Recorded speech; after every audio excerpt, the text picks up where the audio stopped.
Hello, everyone. Good morning. Good morning. It's very early in the morning. I'm Shirley Osborne, the director here at Club AFIA.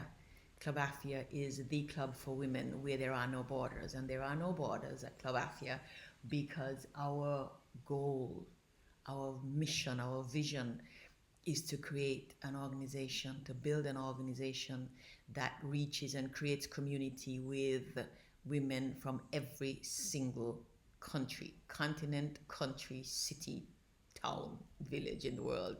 It's a big, big goal. And that would mean we have hundreds of thousands, if not millions of women. That's what we want, as a matter of fact. And so today is day one of my 30-day C challenge, my challenge to share, engage with women, share my experiences, my stories, my expertise, my thoughts, my feelings, the things that are important to me, the things I've learned, things I want to learn, and engage in practice uninhibited engagement with women from wherever, from everywhere, and enjoy the process. Enjoy meeting and creating community with these women, communicating with them, connecting with them, and creating community where we serve one another. And so there are other aspects to this. They share, serve, and support. Share, serve, and support. Share what I know. Serve women. Be in service to women for the good of everyone, obviously. And support women. Support them in whichever ways I can, whichever ways Club AFIA can. And then to engage with them, engage in conversation, in community, express, give expression to the things that are important to us all, enjoy the process, like I said, and engage with the women. And that is C, SEE. That's what SEE means. And so today is day one, and I wanted just to introduce myself to you today and tell you a little bit about myself. And normally I'm an early riser. I get up very early in the mornings and I write. So sometimes I wake up, I'm out of bed at 2 or 3 o'clock in the morning to write things. And this morning, that was the plan. I said I would, over the 30 days, this is the pattern I would use. I would begin early in the morning. My first one would be early in the morning. And then I do my posts at different times of the day. And then the last one would be sometime late at night, because I also am a late night person. Yeah, burn the candle at both ends. I love to get up early, but I also love to stay up late and chat with people and enjoy things, So that was the plan. And then I woke up, I don't know what time was I woke up, but I was awake for a while reading. And then I looked at my clock and it said 3:12 in the morning. So I read some more. And then in the process, I thought, but I don't want to show them myself at 4 o'clock in the morning. It probably is not the right idea that I show myself. So my first post is me in my dressing gown. And so I reorganized that and I thought, maybe I'll do that later on, because it really, I have a morning routine which I want to share with you because it's been very helpful to me and I hope it can help some other people. So I will do that at some point later on when we know one another better. So I decided to do it a little bit later and do it. One of the things I do early in the morning is I generally go walking or do yoga, hot yoga. I do physical exercise to get myself going, to sort of get myself warmed up and ready for the day, and to keep myself healthy, because that's also one of the things we're going to talk about, how to stay healthy, just how to stay healthy generally, and how to stay healthy in this new COVID, this new era of virus that is causing so much upheaval and distress and grief in so many lives all over the world. So that's what this is going to look like.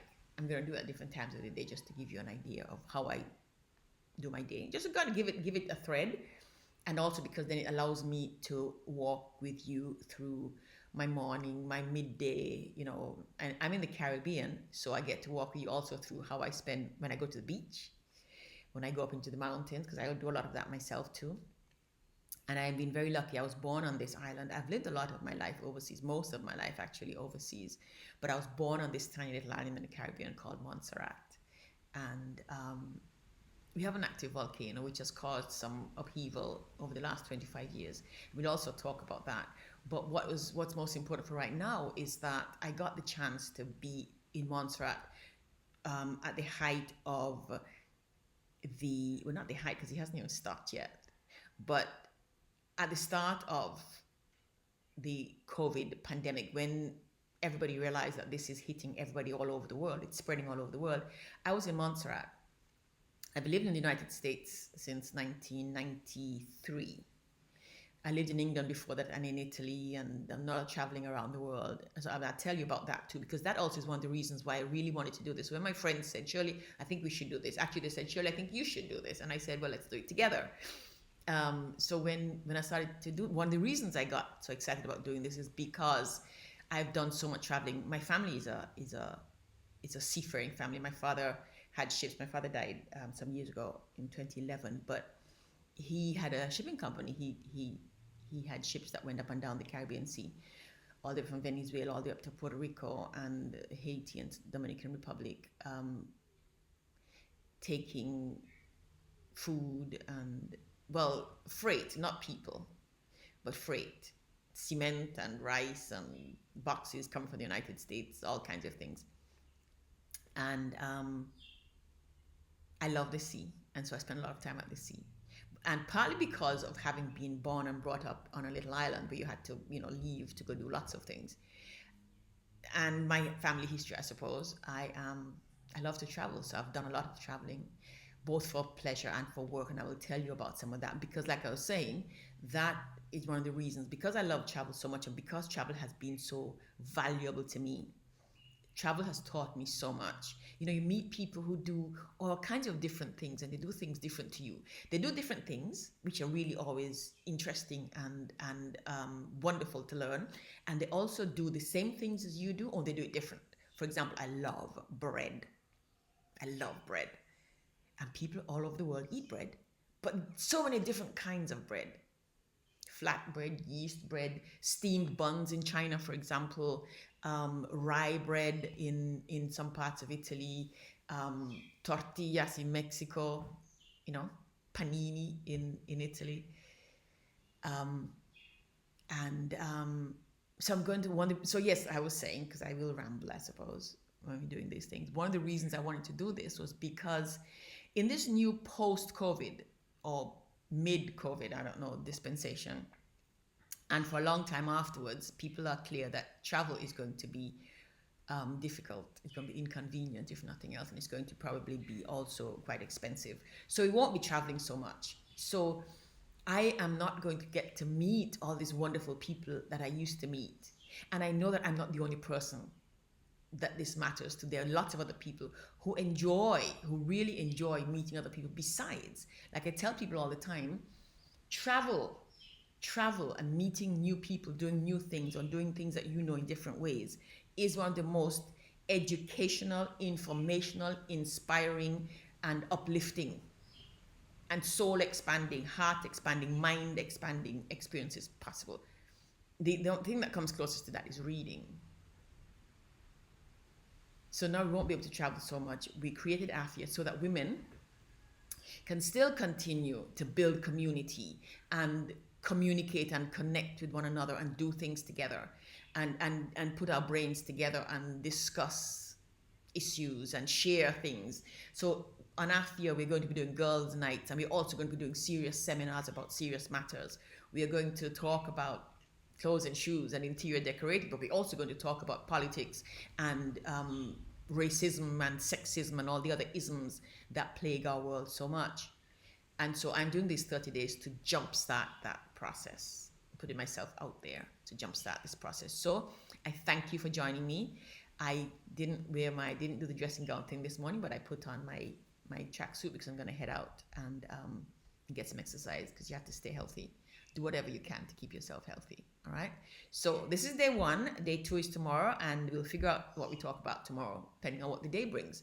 Because also I had thought to initially plan them out ahead, and I've done some of that because there are some specific things I want to share with you and I want to get your feedback on. But I also thought they should be spontaneous, and there are days when you just sort of flow with the day. And funny enough, when I woke up this morning, one of the first things I saw was somebody had shared a post, a quote from Marcus Aurelius, which said something about giving thanks for the day and enjoying the day, enjoying being able to live and love and share and all that stuff. So I give thanks for the day. I give thanks for these 30 days that are coming up. I'm going to enjoy them. I'm already enjoying them. I'm looking forward to them. I hope that they'll be as meaningful and helpful to you as they already are for me. And so let's stay in touch. Let's stay in touch. These posts are going to be maybe 10, 12 minutes longer. They won't be very long. And so you'll be able to just kind of watch them and keep going with your life. I'll also do an audio version, and I'll do some writing. The writing will be different because I'm just kind of talking here to you extempore. But